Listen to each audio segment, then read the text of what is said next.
Olá pessoal, estamos aqui mais uma vez com o nosso podcast Múltiplas Falas, hoje com a presença mais que especial da doutora Fernanda Ferraz, que é especialista em esclerose múltipla e em doenças neurodegenerativas, e ela vai falar um pouquinho para a gente sobre as novas tecnologias disponíveis aí no mercado para o tratamento e para a adequação das pessoas que convivem com essa patologia.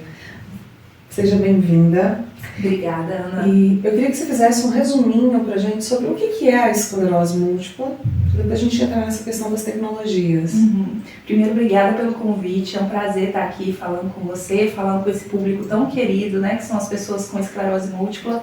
E é uma área que eu tenho muito prazer de estudar e falar. E também o que traz muita motivação para a gente que trabalha com essa área é que muita coisa nova vem surgindo, né? Parece que assim, todo dia tem alguma novidade relacionada à esclerose múltipla, seja em relação à investigação de tratamentos, de tecnologias para o diagnóstico, para monitorização, para reabilitação, né? Então, por isso é tão motivador estudar sobre essa área.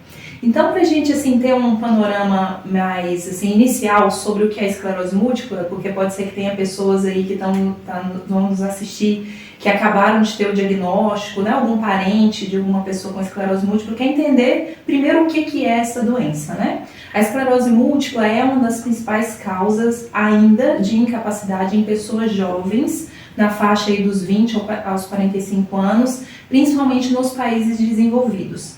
Por que isso ainda acontece? Ela é uma doença autoimune. O que quer dizer essa palavra? O nosso sistema imunológico, que é o sistema que defende a gente contra bactérias e vírus, na pessoa com esclerose múltipla, por vários fatores, a gente não consegue encontrar uma causa específica em cada pessoa, mas são vários fatores combinados que fazem esse sistema imunológico se confundir e, em vez de ele ficar preparado só para atacar vírus e bactérias, ele começa a atacar o sistema nervoso central, que é o quê? O cérebro, a medula espinhal e o nervo óptico. Então, quando surgem esses ataques, que a gente chama de lesões desmielinizantes, o neurônio, que é um fiozinho de eletricidade, ele tem uma capinha de gordura, esse ataque desencapa esse fio. Aí imagina um fio que tem a função de conduzir o estímulo para movimentar o braço direito. Quando inflama esse fio, a pessoa perde a força no braço direito. Então, a esclerose múltipla ela pode gerar múltiplas lesões em qualquer um desses territórios do sistema nervoso central, por isso que os sintomas são diversos. Se essa lesão acontece em outra região, por exemplo, no nervo óptico, tem embaçamento visual, se é na área do equilíbrio, em coordenação motora e assim por diante.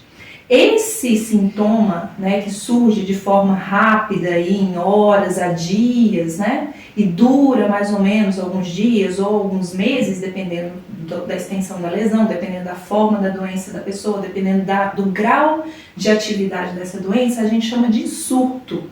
Surto não tem nada a ver com a parte psiquiátrica, tá? É bom a gente já entender isso. Nada a ver com a parte psiquiátrica.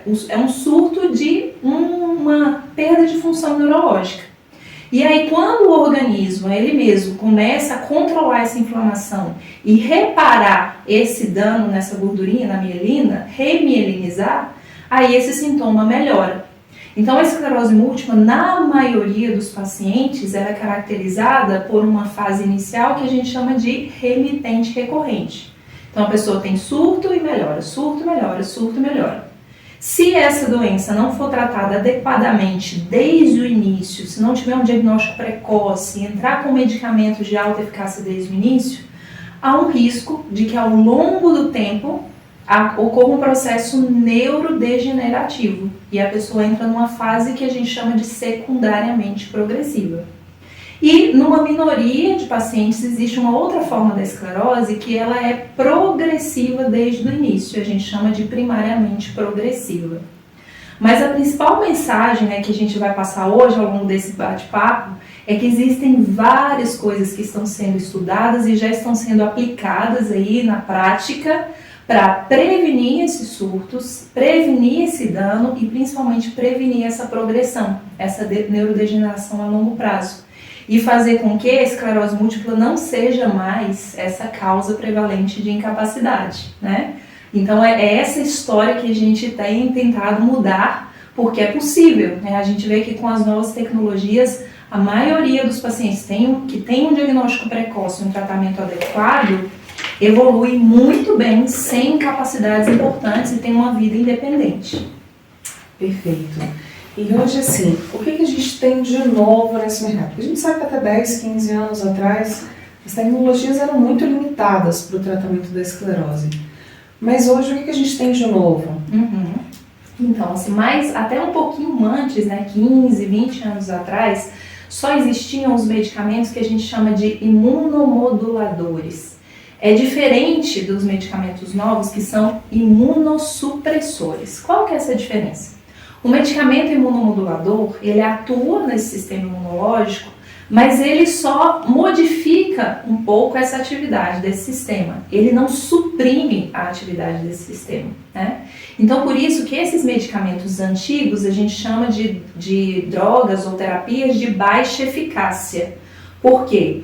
Existem cálculos, né, que são feitos nos estudos para ver o tanto que esses medicamentos diminuem o risco de novas lesões e novos surtos. A gente chama de taxa anualizada de surtos. Então, esses medicamentos antigos, eles diminuíam essa taxa de anualizada de surtos em torno de 30%.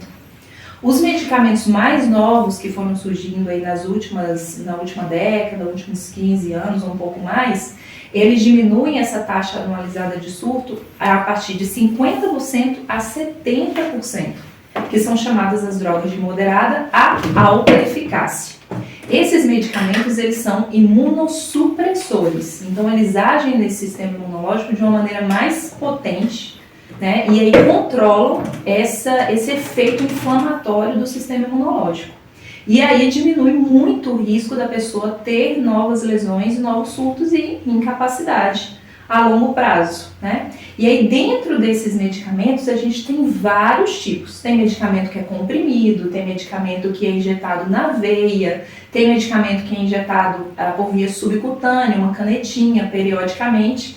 Cada um desses medicamentos tem um mecanismo, né, uma forma de agir diferente no sistema imunológico.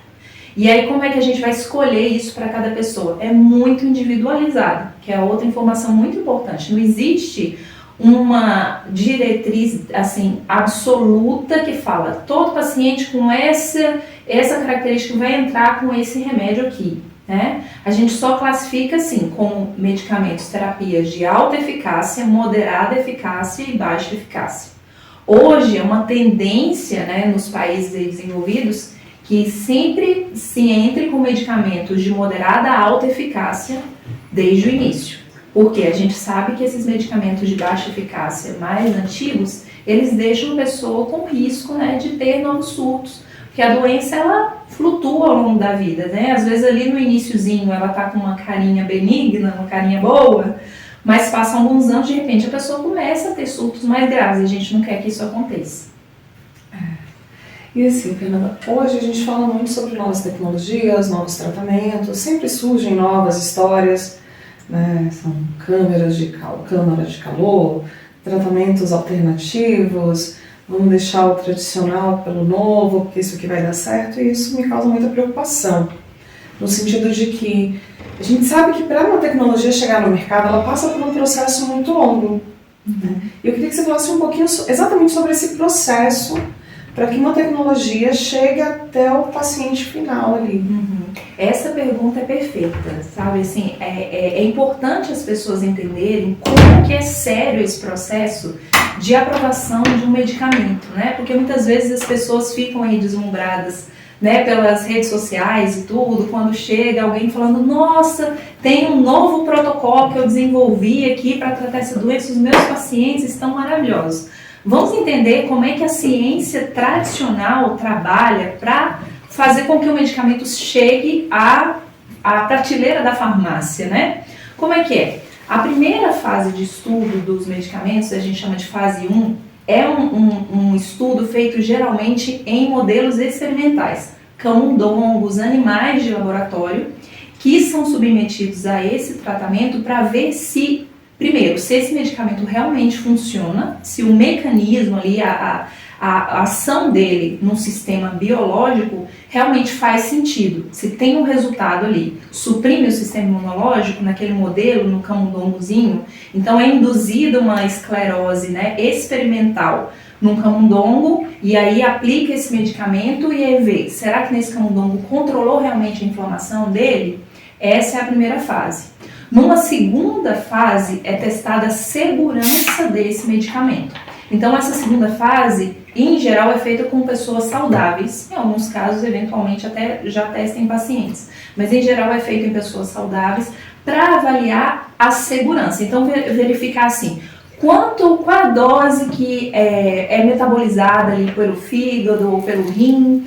Esse medicamento causa algum efeito tóxico na pele? Esse medicamento, ele pode, aí vai dosando exames de sangue, está alterando funções ali do fígado, do rim ou outras funções, né? Função visual, etc. Então vai feita essa monitorização para avaliar uma segurança. Quando é feito em pacientes mesmo, então eles já começam a avaliar, além da segurança, a eficácia, né? Na fase 3 é que realmente é avaliado se esse medicamento funciona para tratar a doença. Então é um grupo maior de pacientes, né, escolhidos com critério, então uma faixa etária determinada, um paciente que tenha um determinado nível de incapacidade, que é avaliado geralmente pelo EDSS, que é aquela escalinha que avalia, né, o grau de sequelas que a pessoa tem. Então eles determinam, a gente vai aceitar nesse estudo pacientes com EDSS num determinado nível, pacientes com tal idade, pacientes que usaram ou não usaram outros medicamentos, para não interferir na conclusão desse resultado, né? E aí nessa fase o medicamento ele é comparado ou com um placebo, com uma fórmula que não tem nenhum remédio, ou atualmente a maioria dos estudos o medicamento que está sendo testado é comparado com uma droga de baixa eficácia, para ver se ele funciona melhor, numa população que seja semelhante. Então esse grupo de pacientes é dividido igualmente, metade deles recebe o medicamento que está sendo testado e metade deles recebe a droga de baixa eficácia. E aí são avaliados a longo prazo controle de novas lesões, controle de surtos, a progressão, biomarcadores mais modernos hoje, né, dosa neurofilamento no sangue ou no líquor, para ver se esse medicamento realmente faz efeito. Esse estudo já é um estudo com no mínimo 600 pacientes, 900 pacientes, é um estudo grande. Aí, se esse estudo funcionou e realmente viu que não tem risco de efeito colateral grave, né, aí é tentada a aprovação junto aos órgãos reguladores, como isso geralmente no exterior, no FDA, né, ou órgãos reguladores na Europa, por exemplo. Aí tem essa aprovação e o medicamento vai para o mercado. Parou os estudos aí? Não. Depois que o medicamento vai para o mercado, são feitos novos estudos que são chamados estudos de vida real. O que é a vida real? O medicamento está sendo prescrito ali por médicos assistentes, que nem sempre são pesquisadores, e são captados dados desses pacientes, são acompanhados a longo prazo e depois é analisado. Está tendo efeito colateral grave? O medicamento realmente está funcionando? Está tendo algum problema numa população ampla? Milhares de pacientes no mundo inteiro, pessoas que têm uma genética completamente diferente, pessoas que têm uma alimentação diferente, vivem em regiões do planeta completamente diferentes. E aí a gente vê, realmente, olha, esse medicamento, ele passou por todos os testes, esse medicamento deve continuar aí no mercado.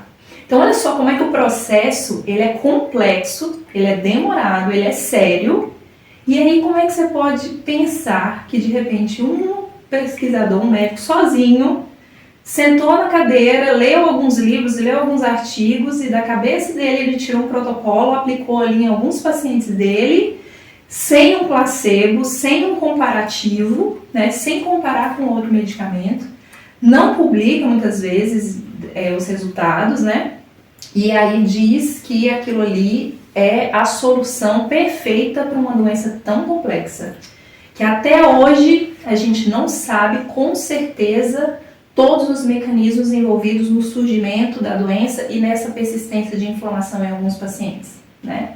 Então, por isso, a gente tem que ter bastante cuidado. É uma doença neurodegenerativa, é uma doença que, se muitas vezes o paciente tem um surto aqui com 20 e poucos anos, ou como por exemplo, eu tenho um paciente que fechou o diagnóstico com 43 anos, mas o primeiro surto grave que ele teve foi com 20 e poucos anos.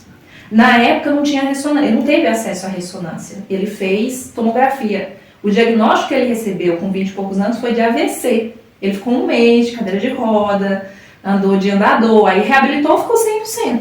Ao longo desses 20 anos, o que ele ficava sentindo? Embaçava a visão, isso é estresse, formigava a mão, isso é má circulação, e a vida que segue. Ele estava tendo surtos, ele estava tendo lesões novas, não sabia, e aí com 43 anos ele teve um quadro de tontura tão forte, e olha que interessante, ele foi atendido por um otorrino. Mas o otorrino já ligou o alerta que ele estava muito grave, ele não conseguia nem ficar em pé, o olho dele ficava batendo assim, e chamou a avaliação do neuro no pronto-socorro, que no caso era eu. E aí eu já liguei o alerta, falei, será que ele tem esclerose múltipla? E aí ele teve o diagnóstico, fez a ressonância, um monte de lesão. Então olha só, ele ficou 20 anos com sintomas sutis, que ele nem imaginava que era de esclerose, achando que era só estresse e que com 20 anos ele tinha tido um AVC. Imagina se, vamos imaginar, é uma hipótese, que esse paciente com 20 anos tivesse tido o diagnóstico de esclerose múltipla e tivesse entrado com uma terapia alternativa em vez de uma terapia comprovada. Nesses 20 anos ele ia pensar o quê? Eu tô ótimo, né? Eu não tô sentindo nada. O formigamento foi um estresse, embaçamento não dormi bem, né? Só que ele estava tendo surto, lesão, neurodegeneração. E aí, se ele estivesse tomando a terapia alternativa, ele ia pensar que estava tudo bem.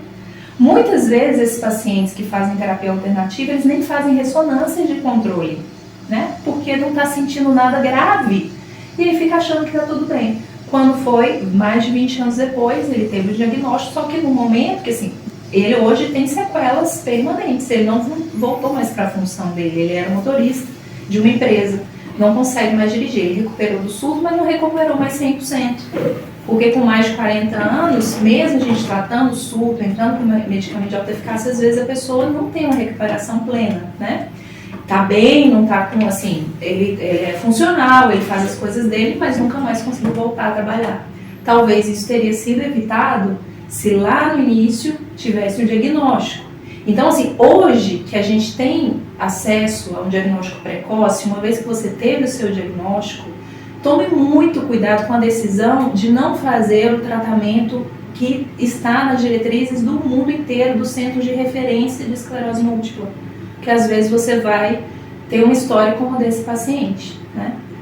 É exatamente por isso que eu fiz a pergunta, porque me preocupa muito ver tanta gente indo aí nesses tratamentos milagrosos que curam 50 mil doenças com um único tratamento. Isso é outra coisa que não faz sentido, né? Assim, o mesmo tratamento, tratar Parkinson, esclerose lateral amiotrófica, que é outra doença que não tem nada a ver com esclerose múltipla, trata esclerose múltipla, trata Alzheimer, trata encefalite. Assim, né? A ciência já evoluiu tanto para a gente entender o tanto que essas doenças são complexas e de repente uma fórmula mágica resolve tudo. Não faz sentido, né? Não faz sentido. Mas assim, já pensando em questão de futuro, hoje a gente já tem uma projeção muito melhor do que a gente tinha 20 anos atrás, os tratamentos evoluíram, a gente sabe que apesar de ainda ser uma doença grave, ainda ser uma doença complexa, hoje a gente tem um fio de esperança maior do que a gente tinha, né, há 20 anos, mas daqui para frente, o que a gente pode esperar, o que está por vir, né? Existem, eu acredito, vários estudos voltados ainda para essa questão do controle e quem sabe um dia chegarmos à cura da esclerose.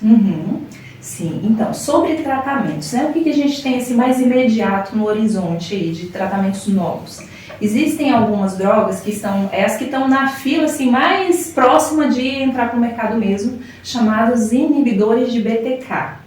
Traduzindo de uma maneira bem simplificada, a diferença é que esses medicamentos, além de agirem nas células inflamatórias que as outras drogas de alta eficácia, algumas outras drogas de alta eficácia agem, né? Elas podem agir também em células diferentes que os outros medicamentos não agiam, que são células que a gente chama de imunidade inata. Não vou entrar aqui na parte técnica, né, porque nem é o objetivo, mas assim, o diferente é que ela tem uma ação um pouco mais ampla no sistema imunológico, diferente das outras drogas de alta eficácia. E essas células sobre as quais esses medicamentos agem parecem estar envolvidas nessa inflamação crônica, que é uma outra coisa interessante para a gente entender. Antes a gente pensava ou monitorizava assim, a esclerose relacionando que inflamação estava ativa apenas quando a pessoa tinha surto ou lesão nova. Mas hoje a gente sabe, com as imagens neurofuncionais, com os estudos aí que pegam cérebros, né, de pacientes que já faleceram, e aí eles estudam no microscópio, hoje já foi mostrado que há uma inflamação latente crônica. Mesmo que a pessoa não tenha surto, não tenha lesão nova, o cérebro ele fica lá como se estivesse queimando, assim, né? Em algumas pessoas há uma inflamação latente que pode ir comendo ali, estragando os neurônios de forma lenta, né? E esses medicamentos, a princípio, podem ter efeito nessa inflamação latente crônica. E aí a expectativa é que esses medicamentos não só previnam novos surtos e novas lesões, mas ajudem os pacientes que têm as formas progressivas da doença. Porque nas formas progressivas a gente sabe que o mecanismo que está causando neurodegeneração tem relação com essa inflamação latente crônica ali, que não gera surto e lesão nova. Então, inibidores de BTK são as drogas que estão aí na filinha para em breve entrar no mercado. E uma outra novidade que eu achei muito interessante, essa é uma tecnologia muito inovadora, que foi apresentado num trabalho agora no Congresso Americano de Neurologia, em abril, são as nanopartículas de ouro. Olha que coisa fina, gente. O que é nanopartículas? São partículas de moléculas, no caso o ouro, né? De substâncias, né? Microscópicas, mas muito pequenininhas, que conseguem, e ela é administrada por via oral. Olha que coisa prática. Então ela atravessa o trato gastrointestinal, entra na circulação, atravessa da circulação para o cérebro, entra no neurônio e vai agir na circuitaria que produz energia no neurônio, que a gente chama de mitocôndria. E aí, tanto o ouro em si, nessa nanopartícula, quanto moléculas, medicamentos que podem ser impregnados nessa nanopartícula, entram lá dentro do neurônio, entram nessa subestrutura do neurônio, que é a mitocôndria, e restaura a capacidade do neurônio produzir energia. E aí, o que eles estão vendo no estudo fase 2, né? Um estudo que avalia um pouco a eficácia e a segurança. Eles estão vendo que pode ocorrer uma neuroregeneração e uma remielinização com esse tratamento. Que essa é uma das coisas que a gente mais deseja que apareça algum medicamento que cause remielinização para recuperar sequelas de pessoas que os medicamentos que tem hoje não ajudam tanto nas sequelas que a pessoa já tem antigas, né?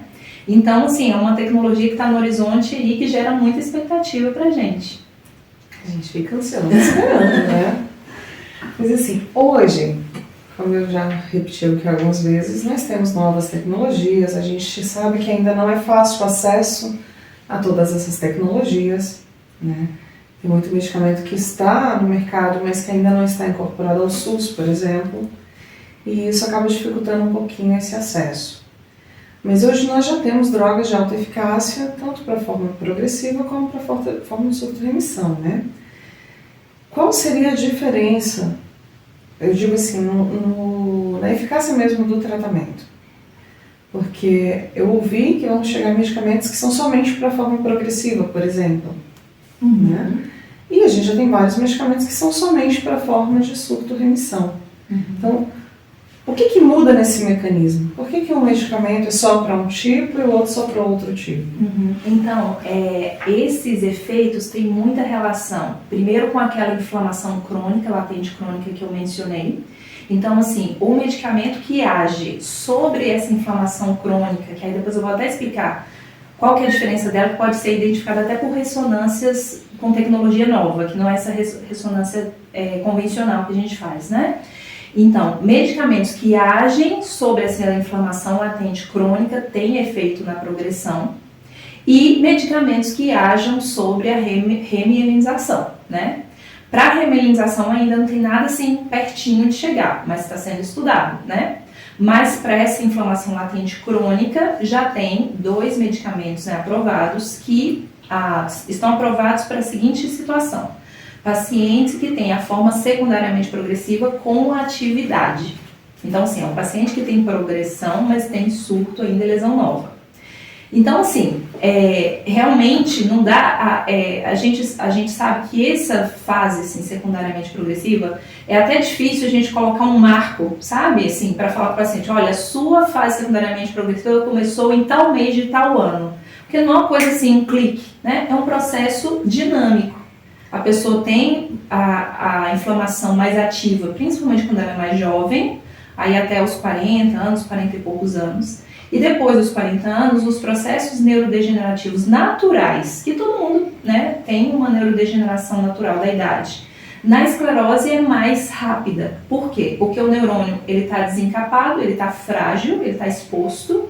E além disso tem essa inflamação latente crônica e outros processos que fazem o neurônio danificar. Essa alteração da atividade de energia celular, né? A atividade da mitocôndria se altera, aí a liberação ali de radicais livres, que são substâncias que causam dano crônico para o neurônio. Então, assim, a expectativa é que com esses medicamentos direcionados para a secundariamente progressiva, haja um efeito sobre essa ativação crônica de inflamação e, no futuro, quem sabe, uma neuroregeneração, né? Aí, aproveitando essa sua pergunta, eu acho até legal falar sobre como a gente pode identificar essa progressão, né? O primeiro critério é realmente o que a pessoa percebe. Antes ela andava não sei quantos quarteirões, 5 quarteirões, sem ter que parar, sem cansar. E aí, de repente, ela ia para o trabalho assim, andando, né? De repente ela começa a notar que ela andou um quarteirão, já fica fadigada, já tem que descansar, a perna está pesada. E isso pode ser um sinal de progressão. Isso acontece de maneira lenta, não é igual ao surto. Que assim, hoje você está bem, amanhã você começa a sentir a perna pesada e depois de amanhã está super pesada. Não é assim. É uma coisa lenta, né? A parte cognitiva. De repente você era uma pessoa que sabia tudo de cabeça, sabia sua agenda de celular, você nem precisava checar o seu celular, você sabe o número da pessoa de cor. Estou dando um exemplo aqui. E aí, de repente, essa pessoa não lembra mais o telefone de ninguém, troca o nome, tem que anotar tudo. Isso pode ser um sinal de progressão. Aí, como outras coisas que nos ajudam a rastrear se a pessoa está realmente em progressão? Hoje existem biomarcadores que podem mostrar essa progressão. Um deles é o neurofilamento. O neurofilamento é um pedacinho de neurônio, fragmentozinho de neurônio degenerado, que pode ser dosado tanto no sangue quanto no líquor. Todo mundo perde neurofilamento, é tanto que no laudo do exame você vê lá um valor de referência para a idade. Então assim, eu estou perdendo neurofilamento, não tenho esclerose múltipla, mas isso é natural. Se a pessoa tiver com um nível de neurofilamento acima da média para a idade, isso pode ser um indício de neurodegeneração de progressão. Um outro biomarcador que já está disponível, né, comercialmente nos laboratórios particulares é o GFAP, ou GFAP. Esse GFAP, ele é uma molécula que está presente em umas células lá do cérebro que se chamam astrócitos. São células que estão ali juntinhos dos neurônios, né? Então, quando há esse dano, também há dano nessa célula. E aí, esse GFAP é uma molécula que estava dentro dessa célula. Se o GFAP está alto no líquor, isso pode, ou subindo, né? Você vai dosando, né? Mais de uma amostra, isso pode indicar progressão. Outra forma prática no consultório de rastrear a progressão, fazer o teste da coordenação motora fina, que é o teste dos 9 pinos. Você avalia a velocidade que a pessoa consegue colocar uns pinozinhos numa plataforma com os buraquinhos. Se aumentar esse tempo em relação a 6 meses antes, 1 ano antes, é um sinal de progressão. Avaliar a velocidade da marcha num espaço padronizado, que a gente chama teste de 25 pés. Também, você quantifica o tempo que a pessoa faz, aí 1 ano depois quantifica de novo, aumentou mais que 20%, pode ser um sinal de progressão. Ressonância funcional. Quer dizer, antes de falar de ressonância funcional, ressonância convencional, já existe uma sequência que a gente vê depósito de ferro. Isso é um sinal de progressão. E nas ressonâncias funcionais mais de alta tecnologia, dá para avaliar uma técnica que se chama mapa de mielina. Então o computador, a ressonância, foca ali na quantidade de mielina e gera um gráfico. E aí você consegue comparar com o ano anterior, por exemplo, e saber se aquela quantidade de mielina diminuiu de maneira geral ali no cérebro da pessoa. Tem uma outra ressonância que avalia o volume do cérebro, faz uma volumetria cerebral. Então, se houve uma atrofia muito significativa em relação ao exame anterior, é outro sinal de progressão de neurodegeneração. E por último, uma outra ressonância funcional que avalia essa inflamação latente. Essas células que inflamam, uma delas, que é a principal, se chama micróglia. né? A micróglia é um tipo de célula inflamatória que pode estar ativa ali cronicamente na pessoa que tem progressão. E aí faz a ressonância, ela pinta todinha lá e você consegue ver se essa micróglia está ativa. Então, assim, tem muita coisa interessante aí surgindo. Claro que isso chega principalmente para os hospitais grandes, particulares, no início, mas com o tempo isso vai se popularizando, assim como a ressonância no passado. O meu paciente mesmo que eu contei, 25 anos atrás, quando teve diagnóstico, só fez tomografia. E hoje é mais fácil fazer uma ressonância, né? Sim. Então isso no futuro certamente vai estar cada vez mais acessível para todo mundo e a gente tem que lutar por isso. Por isso que a gente está conversando sobre isso hoje, para as pessoas saberem o que existe aí, né? E se engajarem nas ações, se engajarem na Apemigos, né? Brigarem lá junto com a Ana, junto com a gente e falar o tanto que é importante a gente trazer essas tecnologias para preservar a funcionalidade das pessoas, né? As pessoas com AM querem continuar ativas, querem continuar trabalhando, querem continuar independentes e a gente pode fazer isso, né? Então a gente tem que estar junto nessa luta. Isso é perfeito. Assim, eu sempre falo que a gente repete muito essa frase: tempo é cérebro na esclerose múltipla. Então, com menor o tempo de diagnóstico e de tratamento com alta eficácia, menores as sequelas, menores as chances desse paciente chegar a ter sequelas mais graves num período de tempo tão curto. Eu não digo assim, eu não tenho essa visão romântica de que nunca vai acontecer, ou de que amanhã vai acontecer e eu vou estar pior, não é isso. Mas é essa chance que o paciente tem de tentar controlar algo que ele não pôde controlar no início, que foi desenvolver a doença. A gente não controla como desenvolver a doença. Mas com todas essas tecnologias novas, a gente começa a ver que é possível controlar a doença para que ela não seja um fator tão limitante na vida do paciente.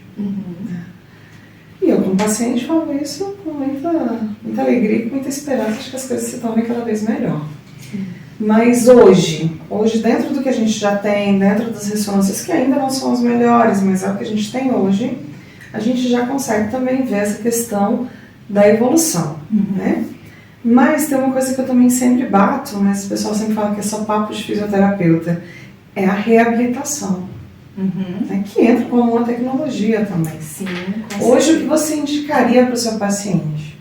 Então, assim, se a gente pudesse indicar tudo que tem de tecnologia, seria ideal, né?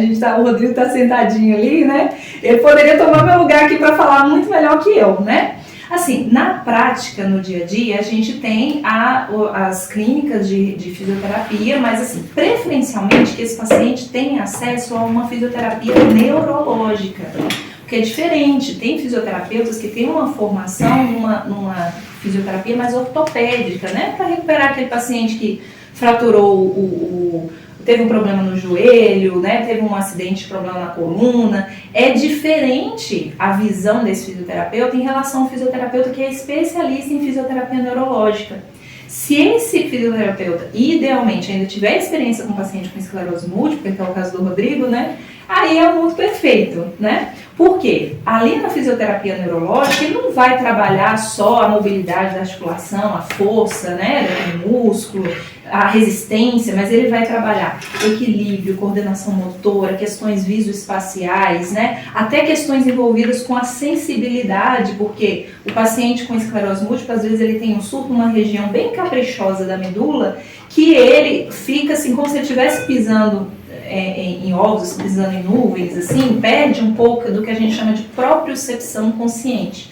É um nome meio complexo, mas o que significa? É a capacidade que o cérebro tem de perceber a posição das articulações.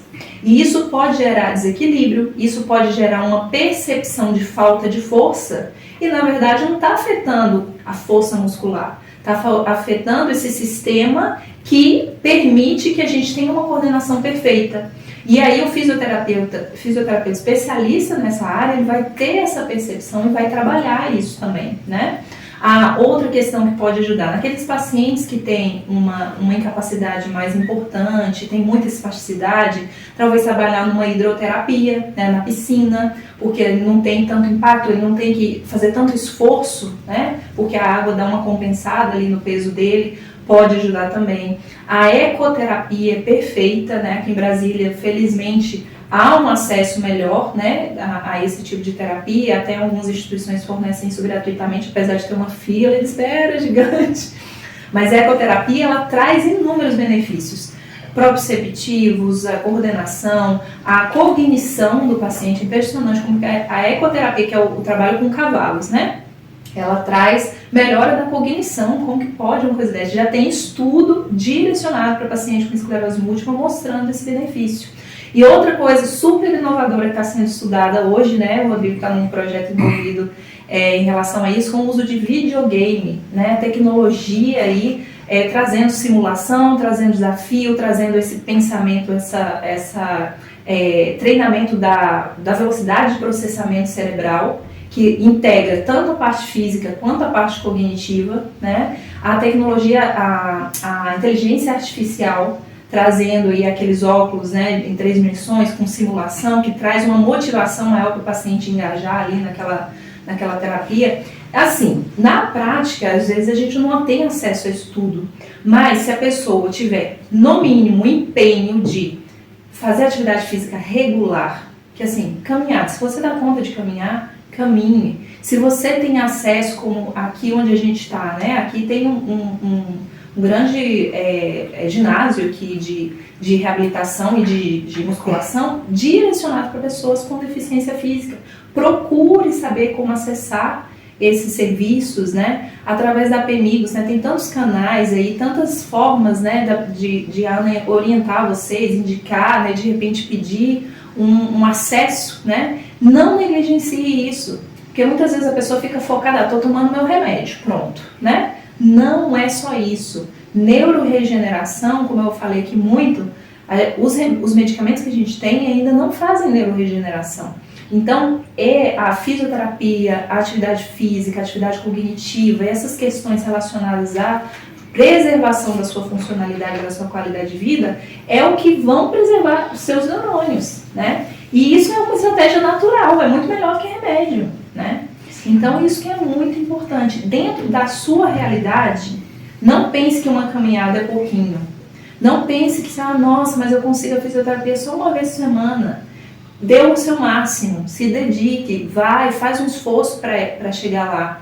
Assim, eu sei que a realidade de cada paciente é completamente diferente. Tem gente que tem convênio, tem gente que tem dinheiro para ir no particular, tem gente que faz pilates, musculação, personal, tem tudo. Eu sei que tem pessoas que não têm acesso a isso tudo, mas o pouco que você tem acesso, valorize, não negligencie, não considere que isso é irrelevante. O médico, assim, o máximo que a gente consegue fazer é prescrever um remédio, monitorizar, fazer as imagens, orientar, mas todo esse trabalho multidisciplinar tem que ser com esses profissionais, né? Que são capacitados para isso, têm interesse em te ajudar. E isso faz muita diferença. Então, não considere isso como, isso é secundário, é menos importante do que o seu remédio, tá? Perfeito. E assim, entrando já nessa parte essa multipluralidade do tratamento, e assim, é óbvio que tem um neuro que é extremamente importante, que a gente precisa de vocês até mesmo para ser diagnosticado, para fazer esse acompanhamento, para definir em que fase da doença a gente se encontra. A gente precisa do fisioterapeuta para reabilitação, do preparador físico para fortalecimento, mas entra também a questão da alimentação, psicóloga, acompanhamento, que muitas vezes também é negligenciado. Eu escuto muito no paciente assim, mas eu não estou mais comendo glúten e nem tomando nada que tenha açúcar, então eu já estou cuidando da minha alimentação. E a gente sabe que a alimentação vai muito além do não comer o glúten, do não tomar o açúcar. Eu falo assim, que a doença ela já me limitou em muita coisa. Ela já me obrigou a adaptar os meus sonhos demais. Então eu não abro mão de algumas coisas. Como, por exemplo, tomar o meu café, comer algumas coisas que eu gosto. É claro que agora eu estou aprendendo, né? Doutora Marcela, eu estou aprendendo, eu juro, gente, estou me esforçando. Que o X da questão são os exageros, né? A gente não pode estar exagerando, mas é possível ter, sim, uma qualidade de vida maior, tendo acesso a esses outros tratamentos que também são negligenciados pelos pacientes. Então, olha, eu acho que a principal mensagem é: faça o básico bem feito.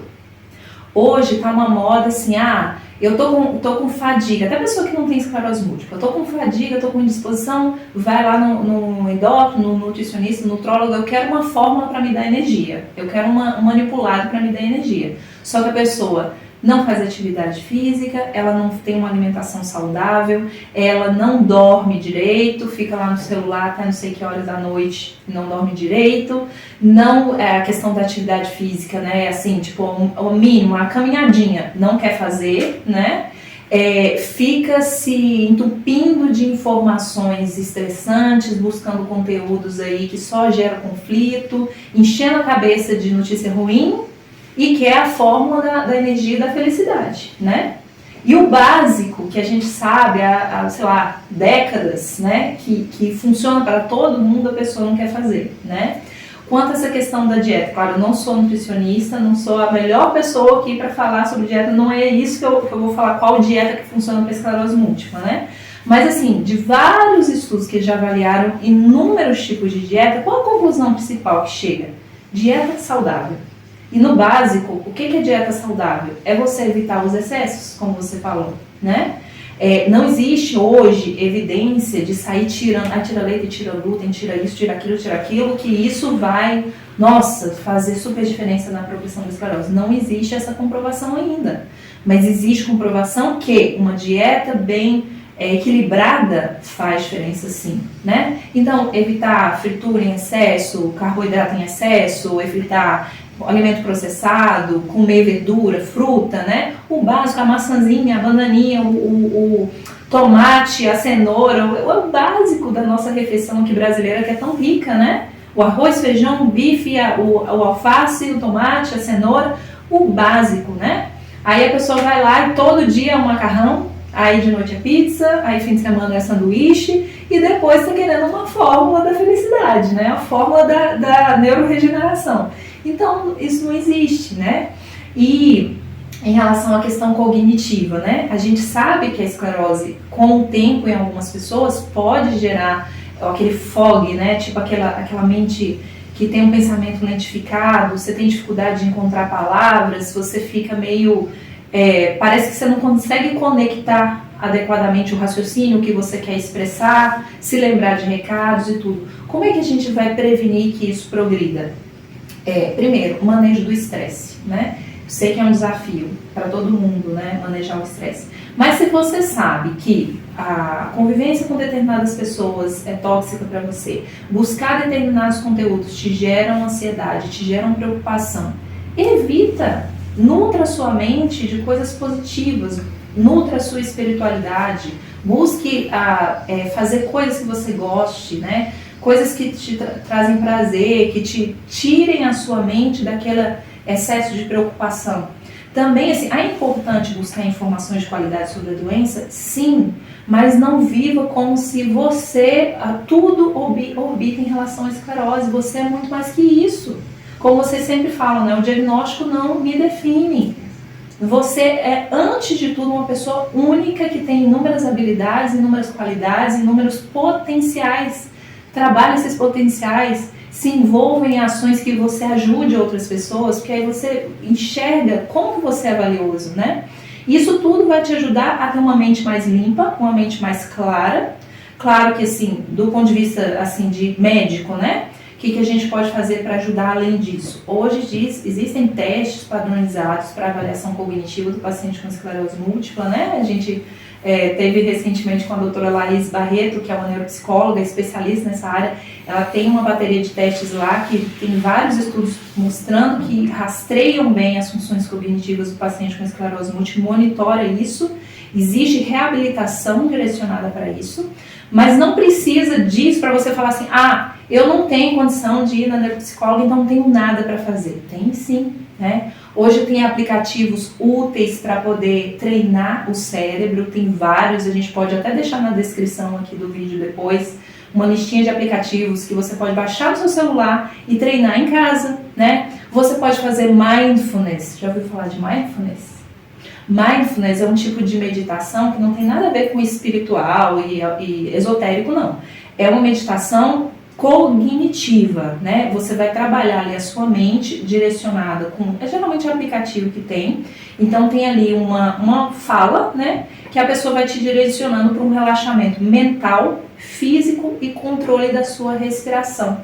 Aí o que isso ajuda? Ativa o sistema parasimpático, que controla a nossa frequência cardíaca e pressão, que traz tranquilidade, diminui o nível de adrenalina, né?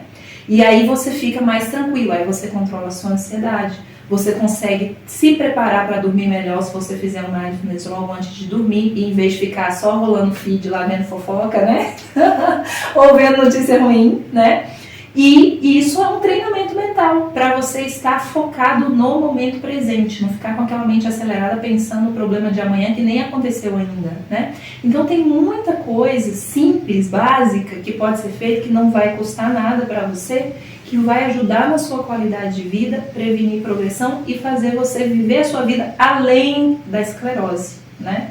Viver orbitando em coisas positivas, e a esclerose é uma coisa que está ali do seu lado, mas não vai ser o motivo, né? Assim, o que você significa, o que você representa. Perfeito. Então, doutora, mais uma vez eu quero te agradecer pela sua disponibilidade de estar com a gente. Pode ter certeza que vai voltar mais vezes. Esse é só o começo do nosso projeto. E você é sempre bem-vinda. Você sabe que você faz parte do time Apimigos, mesmo que não queira, faz parte. Mas eu já faço, eu quero sim. Eu falo que algumas pessoas vieram, foram ficando, e sem perceber eu já tinha abraçado e agregado a equipe, e você é uma dessas pessoas, assim como o Rodrigo, como o Eliel. E então a gente só tem que agradecer. E é isso, pessoal. Em breve teremos mais episódios do nosso podcast. E se você tem alguma dúvida ou quer sugerir algum tema, é só mandar aí pra gente nos comentários. Muito obrigada.